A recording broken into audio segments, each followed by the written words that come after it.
किसी को दिल से संबंधित कोई समस्या हो तो हमारी अगली रचनाकार के पास उसका इलाज जरूर मिल जाएगा।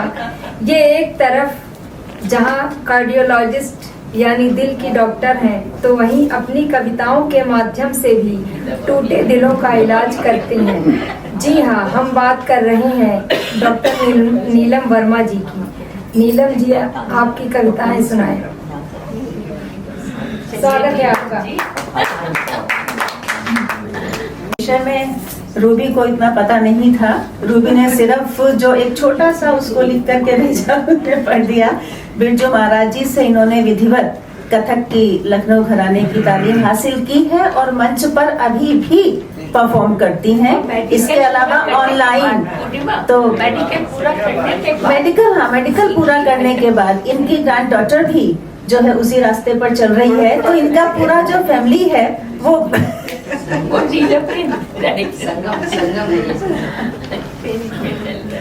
वाव साहित्यिक मंच के इस कार्यक्रम में आप सबका स्वागत, अभिनंदन।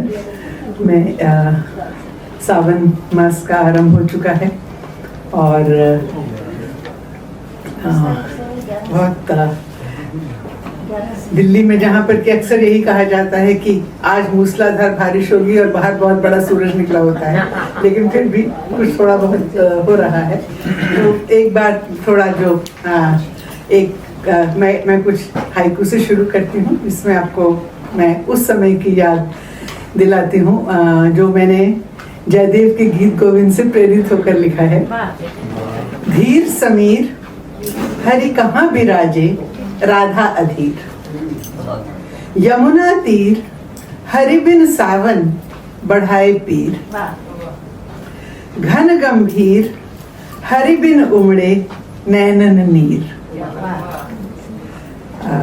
राधा और हरि के इस सावन के याद के साथ मैं एक गजल कहना चाहूंगी। जो सावन के मास में हम अनुभव करते हैं कि हवा में पुरवाई के झोंके शुरू हो जाते हैं, उसी को लेकर मैंने एक गजल कही है। अर्ज किया है, सांवरे संदेशे जब भेजती है पुरवाई, सांवरे संदेशे जब भेजती है पुरवाई, बादलों के झूले में डोलती है पुरवाई, बादलों के झूले में डोलती है पुरवाई, खोल के दरीचों को झांकती है पुरवाई, खोल के दरीचों को झांकती है पुरवाई, सुरमई से काजल को चूमती है पुरवाई, सुरमई से काजल को चूमती है पुरवाई। जाने उसने क्या क्या अब खत में लिख दिया होगा, जाने उसने क्या क्या अब खत में लिख दिया होगा, जिसको छीन कर खुद ही नाचती है पुरवाई, जिसको छीन कर खुद ही नाचती है पुरवाई। पाँव लड़खड़ाते हैं दिल भी डगमगाता है, पाँव लड़खड़ाते हैं दिल भी डगमगाता है, मैं कदे की मस्ती में झूमती है पुरवाई, मैं कदे की मस्ती में झूमती है पुरवाई। शुक्रिया। अगला शेर समाप्त फरमाइए।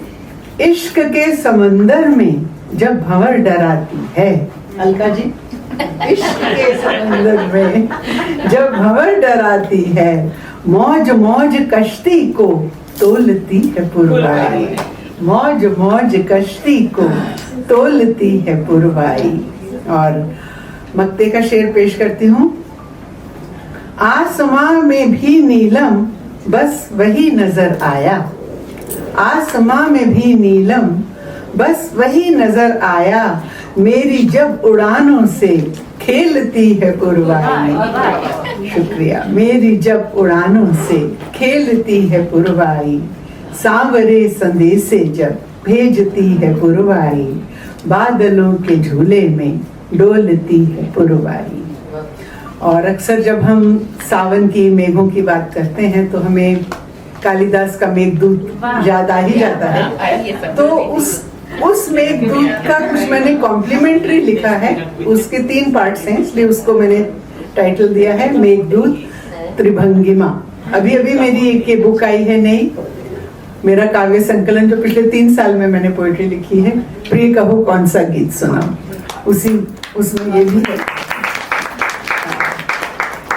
इस मेघदूत त्रिभंगिमा का ये पहला अंग है, मेघदूत का प्रेम संदेश। दूर कहीं रहता है मेरा एक प्रिय सखा, किसी प्रवासी सा, कालिदास के यक्ष से भिन्न सा है मेरा प्रेम, और उस यक्ष प्रिया यक्षिणी से भिन्न सी हूँ मैं। अलकापुरी के यक्ष का प्रवास मात्र 1 वर्ष का ही था, पर मेरा प्रिय धरती के मधुर सौंदर्य से विरक्त सागर सा है, जल से परिपूर्ण होकर भी किसी निर्जला व्रतधारी कठोर तपस्वी सा है।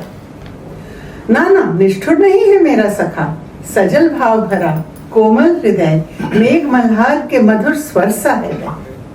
हर वर्ष आषाढ़ का शुभागमन होते ही वह विपुल जल राशि मेघदूत के हस्त कलश में भरकर भेज देता है मेरे लिए, अपने प्रेम संदेश के साथ। उसका संदेश मेरे हृदय कानन की कुम्हलाई हरितिमा को कर देता है फिर से हरा भरा, सावन भादों की फुहारों से। स्वयं में ध्यान मग्न धीर गंभीर मेरे उस प्रिय का प्रवास किसी का आदेश नहीं है, उसकी अपनी इच्छा है। संभवतः वह प्रमाण चाहता है मुझसे मेरे प्रेम का, और इसीलिए उसकी इच्छा है कि मैं प्रतीक्षा करूं अभी और अभी और अभी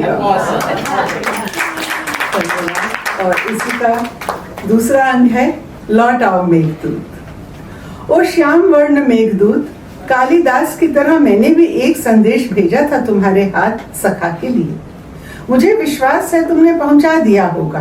तुम निपुण हो, पारंगत हो संदेश पहुंचाने की कला में, पर महाकवि ने यह नहीं सिखाया कि प्रिय से प्रत्युत्तर लाना भी होता है। लौट आओ ना मेघदूत, मैं जानना चाहती हूँ मेरे सखा ने क्या कहा तुमसे मेरे लिए। सुनाया कोई हृदयस्थ छंद, या फिर मेरे संदेश को देखकर भी कर दिया अनदेखा। मैं एकटक देख रही हूँ गगन का स्वच्छ नील विस्तार, पंछियों का अभय विहार।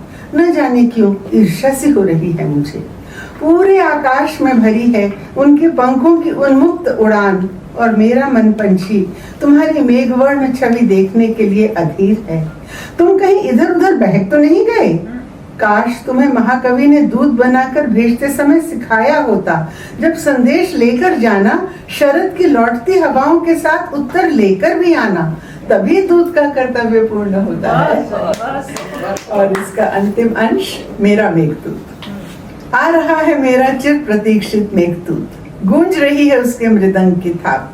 मैंने सुना है उसका गंभीर स्वर, अवश्य ही लाया है वह प्रियतम का कोई संदेश अपने श्यामल अंग वस्त्र में छिपाकर। मेरी अलकापुरी में पहुंच जब उस मेघदूत ने देखा मुझे विरहिणी वेश में, प्रेमार्द्र भाव से भर प्रिय का यह संदेश सुनाया। तुम्हारे लिए कह रहे हैं सजन, मत बरसाओ अब अपने नयन, दूर नहीं वे क्षण जब वे देंगे तुम्हें शुभ दर्शन। मिटाएंगे तुम्हारा समस्त क्लेश, पर एक शर्त भी रखी है तुम्हारे प्रिय ने। जब मेरी नन्ही नन्ही बूंदें नृत्य करेंगी तुम्हारे आंगन में, तुम उनकी रिमझिम में भीगने दोगी अपने केश। फिर मैं भी दामिनी सी बाराई कहाँ रुक पाई, थिरकती फुहारों में प्रिय का स्पर्श पाया सुखदाई, और पापस की बूंदों ने प्यास बुझाई।